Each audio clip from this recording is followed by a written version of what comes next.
जय श्री राम। आंजनेय की आत्मकथा। हमने अभी तक सुना कि हनुमान जी लंका जाकर सीता जी का पता लगाते हैं, सीता जी के दर्शन करते हैं, वहाँ से चूड़ामणि लेते हैं लंका दहन के पश्चात, और फिर वे वापस आते हैं।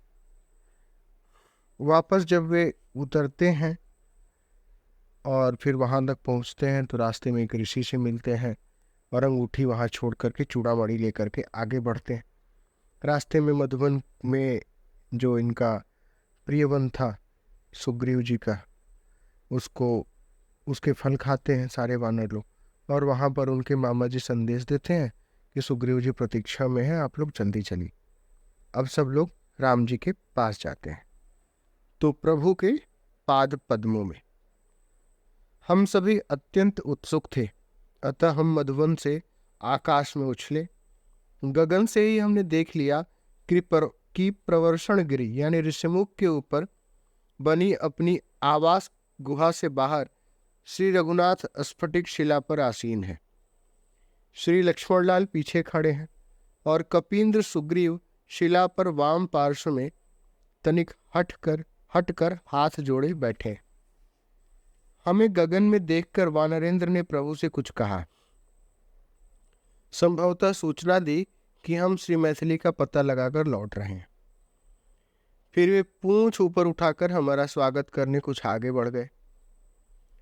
इसी समय हम सब गिरी पर गगन से उतरे। हमारे दल के अग्रणी ऋक्षराज जाम्बवंत ने पहले श्री रघुनाथ के चरणों पर मस्तक रखा। जब वे कुमार लक्ष्मण को प्रणाम करने बढ़े, युवराज अंगद को अवसर मिला और तब मैंने अपने स्वामी के चरणों में प्रणाम किया। प्रभु, पवन पुत्र ने हम सबकी प्राण रक्षा की। मैं जब वानरेंद्र को प्रणाम कर चुका, जाम्बवंत ने प्रभु से कहा, भगवती भूमिजा का दर्शन कराए ये, और जो कुछ कराए इनके मुख से ही सब सुनने के योग्य है। मैंने पुनः श्री रघुनाथ के चरणों में मस्तक रखा, हाथ जोड़कर बोला, माता जीवित हैं। वे कठोर नियमों का पालन करते हुए किसी प्रकार आपके नाम के सहारे अब तक प्राण धारण किए। मैंने उनके श्री चरणों के दर्शन किए। यह आपका इस कपि पर असीम अनुग्रह। मैं अपने को संभाल नहीं पा रहा था, बार बार प्रभु के पाद पद्मों में मस्तक रखता था। श्री रघुनाथ ने पूछा, वे कहाँ हैं, कैसे हैं, उनका भाव मेरे प्रति कैसा है, पूरी बात बतलाओ। मैंने दक्षिण मुख कर पृथ्वी में पड़कर अम्बा को वहीं से साष्टांग प्रणिपात किया। अम्ब, शक्ति दो कि यह आपका वानर सुत समाचार देने में समर्थ हो। स्वामी, इस देश की भूमि की दक्षिण सीमा जहाँ सागर का स्पर्श करती है, वहां से 100 योजन दूर समुद्र के मध्य राक्षसाधिप रावण की राजधानी लंका त्रिकूट के मध्य शिखर पर बसी है। उस राक्षसपुरी में राज सदन से लगे अशोकोपवन में अम्बा रहती हैं। प्रायः रात दिन उन्हें विकटाकार कुरूपा राक्षसियां घेर कर डराया करती हैं। मैंने बहुत संक्षिप्त समाचार दिया। उनके शरीर पर केवल एक मैली साड़ी है। उन्होंने अन्न जल त्याग दिया है। निद्रा उन्हें आती नहीं, भूमि पर ही बैठी रहती हैं, वहीं लेट जाती हैं। उनके केशों की एक जटा बन गई है। निरंतर उनके मुख पर आराम रहता है। आपने काक बने शक्रसुत पर सींक शर का संधान किया था। यह सुनाकर उन्होंने कहा, इतनी शक्ति रहते स्वामी, किस अपराध से मेरा इस विस्मरण कर बैठे हैं। माता ने आपको प्रदान करने के लिए अपनी चूड़ामणि मुझे दी है। मैंने अंजलि में लेकर वह ज्योतिर्मय मणि प्रभु के सम्मुख की। उस मणि को उठाकर हृदय से लगाए श्री रघुनाथ अत्यंत व्याकुल हो उठे। कमल लोचनों से अश्रु वर्षा करते गदगद स्वर में बोले, समुद्र मंथन के समय क्षीराब्धि से यह सुर पूजित मणि प्रकट हुई थी। सुरेंद्र ने यज्ञ में संतुष्ट होकर इसे महाराज जनक को दिया था। मिथिला नरेश ने अपनी पुत्री वैदेही को विवाह के अवसर पर इसे प्रदान किया। यह सीता के सीमंत यानी भाल पर सदा सुशोभित रहने वाली मणि तुम लाए हनुमान। राम तुमसे कभी उऋण नहीं हो सकता। मैं तुम्हें अपना सर्वस्व सौंपता हूं। मुझ परम पुरुष का अत्यंत दुर्लभ वरदान प्राप्त करो। तुम मेरे परम प्रिय भक्त हो। तुम्हारी कृपा से ही मेरी भक्ति प्राणियों को प्राप्त हो गई। मुझे खींचकर जब मेरे दयामय स्वामी ने हृदय से लगाया, मैं अत्यंत कातर होकर उनके श्री चरणों पर पुनः गिर पड़ा। त्राहि माम, त्राहि माम। पवन कुमार, तुमने कैसे समुद्र पार किया? उस दुर्गम राक्षस राजधानी में मैथिली से कैसे मिल सके? कुछ क्षणों में स्वस्थ होकर श्री रघुनाथ ने पूछा, रावण का वह दुर्ग कैसा है? उसकी शक्ति कैसी है? सुरेंद्र भी जिससे भयभीत रहते हैं, उस भयंकर राक्षसाधिप की पुरी को तुम भस्म कैसे कर सके? आपके ही प्रबल प्रताप के प्रभाव से प्रभु, मैंने पुनः उन भुवन पावन पद्मा पुण्य पाणी संलालित पाद पद्मों में मस्तक रखा। प्रांजलि सम्मुख स्थित प्रार्थना की, यह अत्यंत तुच्छ चंचल पशु, बल विद्या बुद्धिहीन, अल्प प्राण वानर, इसकी क्या शक्ति और क्या साहस? प्रभु के पुनः पूछने पर मैंने विवरण दिया। महोदधि के मध्य भूमि से 100 योजन दूर त्रिकूट के मध्य शिखर पर स्वर्णपुरी लंका का अत्यंत सुदृढ़ दुर्ग है। इस दुर्ग में चारों ओर 4 विशाल द्वार हैं। उनमें अत्यंत दृढ़ कपाट लगे हैं। मोटी अर्गला है उनमें। द्वारों पर विशाल शक्तिशाली अद्भुत यंत्र लगे हैं, जो बाण, पत्थर एवं जलती शिलाओं की वर्षा कर सकते हैं। मैंने पूरा विवरण दिया। लंका के चारों ओर स्वर्ण की दृढ़ ऊंची परिखा है, जिसमें मूंगा, मोती, मणियां जटित है। उस परिखा से बाहर चारों ओर गंभीर जलपूर्ण खाई है, जिसमें ग्राह तथा मांसभक्षी महामत्स्य, भयानक समुद्री सर्प भरे हैं। दुर्ग द्वारों के सम्मुख खाई पर विशाल काष्ठ पुल बने हैं, जो यंत्र के द्वारा हटाए अथवा खाई के जल में डुबोए जा सकते हैं। लंका पर सामान्य मानव के लिए आक्रमण का मार्ग नहीं है।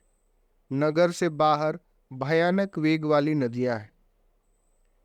पर्वत की खड़ी ढलान है, और वह भी दुर्ग भवन से ढकी है। मैंने अधिक स्पष्ट किया, लंका के चारों ओर के समुद्र में उत्ताल तरंगे उठती हैं। चारों ओर जलमग्न पर्वत हैं, अतः वहां जलयान से पहुंचना असंभव है। दुर्ग के पूर्व द्वार पर 10 सहस्त्र रक्षक सदा सावधान रहते हैं। दक्षिण द्वार पर 1 लाख योद्धाओं की चतुरंगिणी सेना से रक्षित है। पश्चिम द्वार पर 10 लाख योद्धा रहते हैं, जबकि इन तीनों दिशाओं में उत्ताल तरंगायमान उदधि है। यही अवस्था उत्तर द्वार की है, किंतु इधर 1 कोटि रक्षक रखे गए हैं, क्योंकि इसी ओर पृथ्वी सबसे समीप है। नगर के मध्य में सैनिक शिविर में लक्ष लक्ष दुर्जय शूर रहते हैं। वहां अत्यंत सुशिक्षित गज, अश्व, उष्ट्र तथा अश्वतरी यानी खच्चर है। अंत में मैंने प्रार्थना की, आपके प्रताप से इस सेवक ने जो देखा यह उसका वर्णन है, किंतु अब यह सब वहां नहीं है। मैंने द्वार ध्वस्त कर दिए हैं, खाई प्रायः परिखा गिराकर पाट दी है, लगभग राक्षसों की चतुर्थांश सेना नष्ट कर दी है, लंका भस्म कर दी है। रावण के मन में भी भय उत्पन्न हो गया, यह मैं लक्षित कराया। नारियां तो भीरु होती ही हैं, वे पतियों को हतोत्साहित करेंगी। नागरिकों का ही नहीं, सैनिकों का भी मनोबल मैं नष्ट कराया। अंत में मैंने अपनी ओर से कहा, अंबा को दुष्ट राक्षस ने केवल 1 मास की अवधि दे रखी है। दशग्रीव दुर्ग, परिखा, खाई आदि का जीर्णोद्धार कराने में अवश्य तत्काल लगेगा। उसका प्रयत्न पूरा हो, उसके सैनिकों का मनोबल लौटे, इससे पूर्व ही हमको आक्रमण कर देना चाहिए। अविलंब प्रस्थान उचित होगा। वहां सुबेल शिखर पर हमारे सैन्य शिविर के लिए प्रशस्त स्थल है। वह स्थान अपेक्षाकृत सुरक्षित है। वहां प्रचुर फल पुष्प कंद उपलब्ध है और पीने योग्य जल के बहुत निर्झर हैं। वायुनंदन, तुमने यह देव दुष्कर कार्य करके पूरे रघुवंश को और सुग्रीव को भी बचा लिया। प्रभु ने कहा तो मैं कातर होकर उनके श्री चरणों पर गिर पड़ा। देव, प्रभु वानरेंद्र से कुछ कहने को उन्मुख हुए तो मैंने जाकर लक्ष्मण लाल के चरणों पर सिर रखा। उन्होंने मुझे आतुरतापूर्वक उठाया। मैंने कहा, अम्बा ने आपसे कहा है, लाल जी, भाग्यहीना सीता ने दुर्देव की प्रेरणा से तुमको जनस्थान में दुर्वचन कहे। इस अभागिनी पर यदि अब भी तुम्हारा रोष हो तो उसे त्याग कर क्षमा। मैं बात पूरी नहीं कर सका। श्री सौमित्र फूट फूट कर रुदन करते मुझसे लिपट गए। मत कहो हनुमान, वे मेरी परम पूजनीय अम्बा है। हाय, कितना वात्सल्य प्राप्त था उनसे लक्ष्मण को, और आज वे राक्षसपुरी में बंदिनी है। लक्ष्मण का शरीर यह सोचकर दुख से दग्ध हो रहा है। दुष्ट राक्षस, क्रोध से वे कांपने लगे थे। उसी समय उनके साथ ही मेरे श्रवणों में भी सुधाधारा के समान प्रभु के वचन पड़े। वे वानरेंद्र से कह रहे थे, सुग्रीव, सीता का समाचार पाने के पश्चात राम के लिए एक क्षण भी विलंब असह्य है। इस समय विजय नामक मुहूर्त है। हम अभी प्रस्थान करें। लंका बहुत दूर है। मैंने सम्मुख आकर हाथ जोड़े। हमें पहुंचने की शीघ्रता है, अतः प्रभु मेरे स्कंध को भूषित करें। मेरी प्रार्थना स्वीकृत हो गई। युवराज अंगद ने कुमार लक्ष्मण को कंधे पर उठा लिया। उसी दिन वानरेंद्र के साथ हमारी वानर वाहिनी ने प्रस्थान किया। अन्य दिशाओं में गए दल भी लौट चुके थे। सब अनुशासित थे। अन्वेषण यात्रा में हम पथ देख चुके थे। जल फल आदि प्रचुर मात्रा में प्राप्त हों, ऐसे मार्ग से हम चले। हमारी यात्रा रात दिन बिना विश्राम के चलती रही। श्री लक्ष्मण लाल ने कहीं कोई फल अथवा कंद स्वीकार नहीं किया। मुझे पीछे पता लगा कि वे वनवास के पूरे समय उपोषित रहे। जिस किसी कपि को उत्तम सुस्वादु फल या कंद मिलता था, उसे वह प्रभु को अर्पित करने दौड़ा आता था।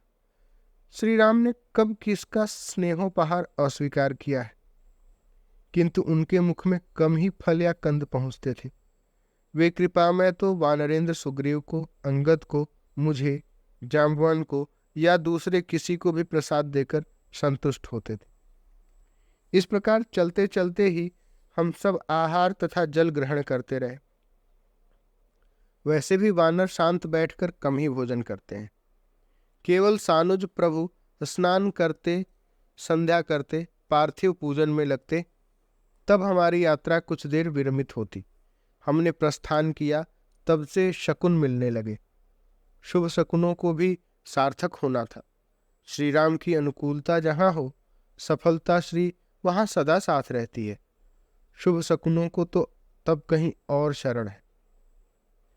मिलने पर विभीषण ने बतलाया था कि मेरे लंका प्रस्थान से पूर्व से ही विनाश सूचक अपशकुनों की परंपरा वहां प्रारंभ हो गई और बढ़ती ही गई। हम मलयाचल तथा सहयात्री के काननों को देखते, गर्जना करते पूरे वेग से चलते रहे। समुद्र तट पर पहुंचकर ही विश्राम किया। हमारा प्रथम शिविर खुले गगन के नीचे सागर तट पर पड़ा। जय श्री राम।